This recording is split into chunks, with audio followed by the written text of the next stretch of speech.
LPO 97 FM, le son des Pyrénées-Atlantiques.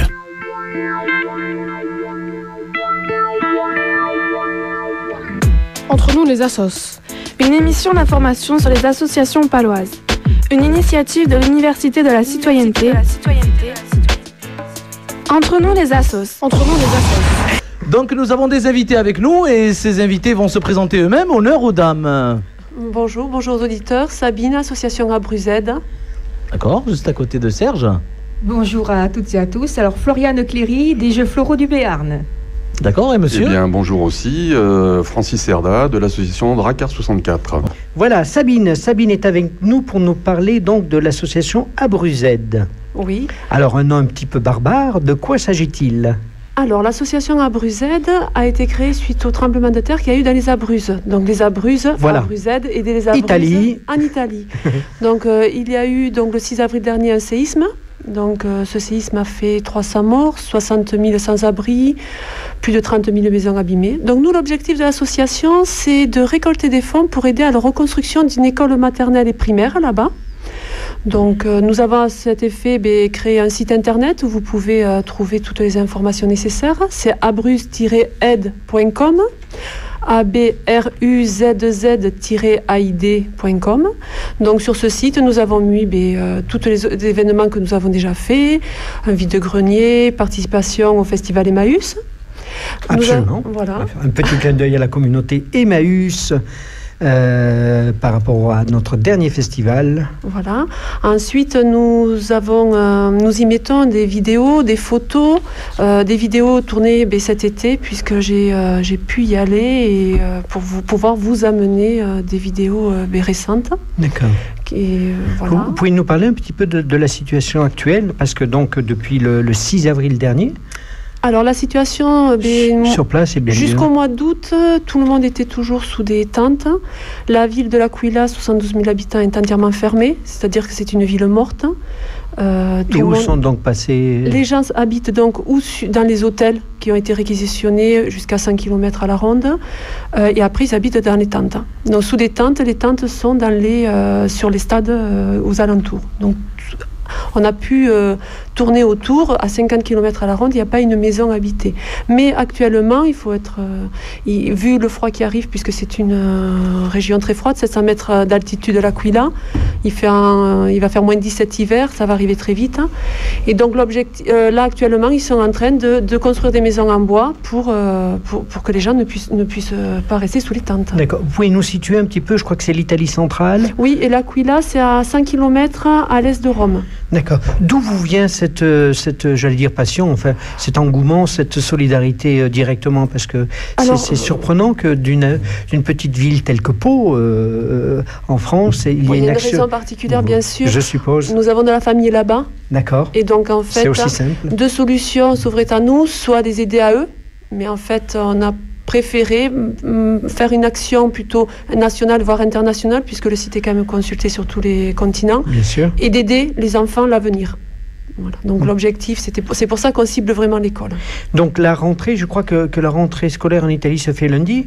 Comment va se passer la rentrée sous les tentes. Sous les tentes. Ils sont dans des tentes ou dans des algécos pour l'instant. D'accord. Et l'école est en train d'être reconstruite.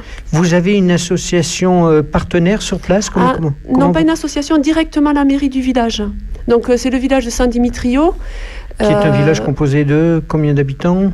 Je crois qu'il y a 2000 habitants environ, mais l'école va regrouper tous les villages alentours. Donc c'est vraiment un grand complexe scolaire qui va être créé de la maternelle jusqu'au collège. Donc, puisqu'il y a des villages alentours comme Villa Sant'Angelo, qui est juste à côté, qui a été détruit à 90%, lui. Donc, il y a juste une petite école actuellement qui est fabriquée, mais c'est quand même San Dimitrio Nevestini qui va centraliser tout ça. Donc, je suppose que vous connaissiez bien cette région et les villes dont nous parlons avant cette catastrophe. Et votre sentiment, alors? Ça fait des frissons d'en parler, parce que d'y être allé, quand on connaît une ville comme l'Aquila, vivante, et qu'on rentre au 15 août, où normalement c'est là où il y a l'effervescence du monde et tout, c'est une ville morte, il n'y a pas un bruit. Si vous allez sur le site écouter les vidéos, j'ai justement laissé le son vraiment pour que vous puissiez entendre, c'est vide, il n'y a rien, il n'y a personne. c'est la désolation totale. Oui. Et puis traverser des villages qui sont des villages historiques, tout est par terre, quoi. Je suppose que des ONG, des organisations non gouvernementales, enfin les grosses structures sont sur place. Bien sûr, oui, c'est très très bien organisé. C'est ce qui m'a le plus impressionné, c'est-à-dire que tout est vraiment bien cadré. Là, au niveau de l'organisation, de la prise en charge des gens, c'est vraiment très très bien organisé. J'ai pu visiter le camp de San Dimitrione Vestini. Voilà, tout est pris en charge. Maintenant, c'est notre vie, quoi. Il faut vous... Mais nous, l'objectif de l'association Abruzed n'est qu'un geste symbolique. Bien sûr. On est juste là pour faire un petit clin d'œil, leur dire qu'on pense à eux. D'accord. C'est pour ça qu'on va faire plusieurs manifestations et c'est pour ça que je suis là aujourd'hui. Voilà, et que vous lancez donc un appel à dons également. Oui, tout à fait, donc, ces dons sont essentiellement pour reconstruire donc une école. C'est pour l'école. D'accord. Vraiment, et ça va là-bas. L'école de ce petit village. De San Dimitrione Vestini, de ce petit village, mais qui comporte quand même... Voilà, qui comprendra évidemment, on a tous compris, les villages alentours. Tous les villages alentours. Voilà. D'accord. Vous y retournez assez souvent ? On essaie d'aller une fois tous les 2 ans à peu près. Mais là, cette année... par rapport à cette catastrophe. Non, financièrement, ça a un coût, un voyage en Italie. Donc on y est allé là au mois d'août, non. D'accord. Mais bon, je reste en contact avec la mairie de là-bas et...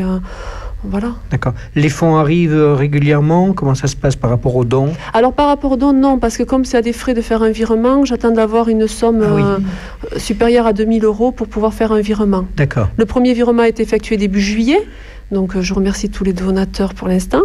Et vous avez la lettre de remerciement du maire sur le site. Vous avez l'ordre de virement. Donc, En français, c'est traduit. Comment ça se passe ? Alors le site est en français, en anglais et en italien. Oh ben voilà. Voilà, puisque ce site est consulté internationalement, puisqu'il y a beaucoup d'Italiens dans le monde entier, donc on a fait le choix de le faire en 3 langues. Donc votre association a finalement s'arrêtera le jour où tout sera devenu, j'allais dire entre guillemets, normal sur le... Malheureusement, l'association va s'arrêter avant, puisqu'il va falloir au moins 20 ans, voire plus, pour reconstruire les Abruzzes. Oui. Donc nous, l'association s'arrêtera et dès que l'école sera reconstruite. D'accord. Nous, on a quand même un objectif très précis, puisque... Voilà, ce n'est pas Abruzed qui va reconstruire les Abruzzes. Bien sûr. Il faudra 20 ans pour que la situation, oui, pour reconstruire tout. Des infrastructures redevienne un petit peu normale. Oui, c'est-à-dire qu'on nous a parlé pour que l'Aquila, le centre-ville, on parle bien du centre-ville, soit de nouveau actif, il faut minimum 10 ans. En effet. C'est impressionnant. Allez voir les photos, allez voir les vidéos et voilà. Alors, nous vous invitons donc à soutenir évidemment cette association Abruzed, A-B-R-U-2-Z, un petit espace ou un petit tiret AID, donc aide aux Abruzzes.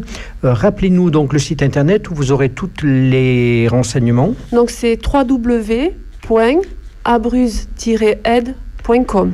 Voilà, je crois que vous serez également à la rentrée des associations. Tout à fait, à la rentrée des associations. Dès 2-3 octobre, on va en reparler tout à l'heure. Voilà, et ensuite nous serons présents, nous allons faire un vide-grenier le 4 octobre avenue Philippon. On en a déjà fait un.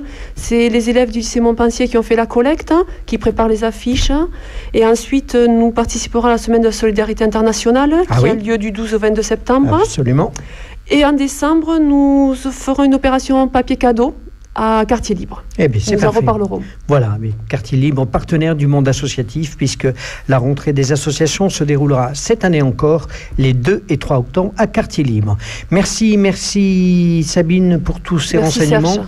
Serge. Donc n'hésitez pas à soutenir, c'est vrai que... Beaucoup de monde ont des difficultés, mais quand une catastrophe pareille arrive à nos portes, puisque l'Europe, l'Italie c'est à combien de kilomètres de Pau d'ailleurs 1600. Voilà, à nos portes, voilà, une catastrophe, et c'est un acte de solidarité importante, et on voit que le monde associatif se bouge, des personnes se bougent et sont mobilisées pour aider donc tous ces enfants directement à retrouver une scolarité, entre guillemets, un petit peu plus normale. Voilà, merci encore une fois Sabine. N'hésitez pas, appelez la radio, appelez l'Université de la Citoyenneté, appelez RPO si vous voulez avoir des renseignements ou renoter les numéros de téléphone ou les adresses des sites internet. Alors,